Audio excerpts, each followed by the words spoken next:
jika ada seorang istri yang aktif di luar, aktif ngajar, aktif dakwah, aktif dia majelis taklim, tapi dia meninggalkan kewajibannya sebagai seorang istri maupun sebagai seorang ibu.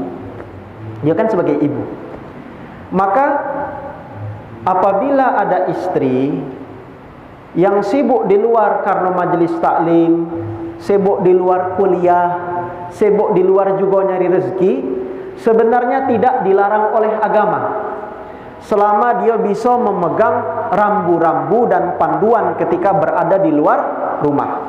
Termasuk di majelis taklim, silahkan istri kita, adik perempuan kita aktif di majelis taklim, bagus.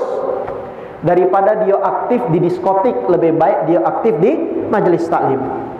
Tapi wanita tersebut harus tahu, walaupun dibolehkan dia aktif di majelis taklim, dibolehkan perempuan untuk belajar, dibolehkan perempuan untuk mengajar, tetap dia memiliki fitrah sebagai seorang istri, sebagai seorang ibu, di mana posisinya sebagai istri atau ibu itu ada tanggung jawab.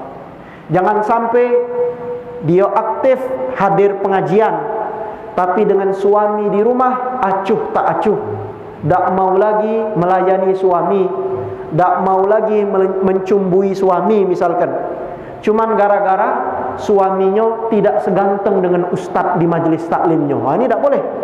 Tak boleh perempuan demikian.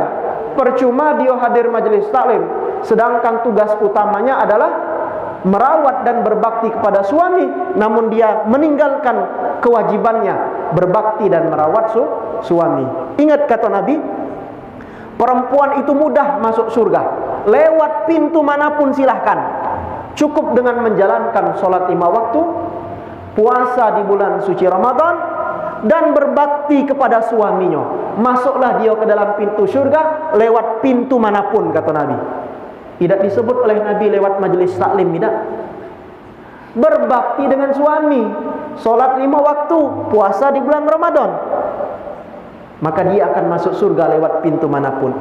Jadi seorang istri harus ingat, walaupun anda aktif di majelis taklim, bagus, tapi jangan sampai anda aktif di majelis taklim menyebabkan anda lupa dengan kewajiban anda kepada suami, menyebabkan anda lupa kewajiban anda kepada anak-anak anda yang butuh kasih sayang. Kalau itu masih anda lakukan, bukan pahala yang anda dapat, tapi laknat yang anda dapat.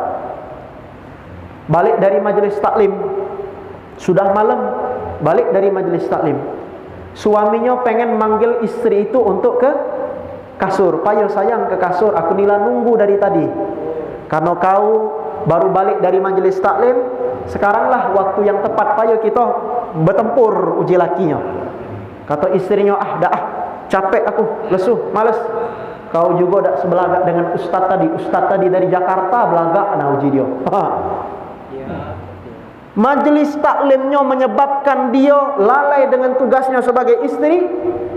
Kata Nabi, seorang istri yang tidak mau melayani suami, kemudian istrinya menggerutu, kemudian suaminya menggerutu, marah kepada istri tadi karena istri tidak memenuhi kewajibannya, padahal istri tadi sehat, tidak sakit, tidak dalam keadaan menstruasi. Maka kata Nabi, malaikat melaknat istri tersebut sampai waktu pagi. Mana? Padahal dia tadi hadir majelis taklim, tapi dia dilaknat oleh malaikat karena dia tidak mau melayani suaminya, padahal dia mampu dan sanggup melayani suami.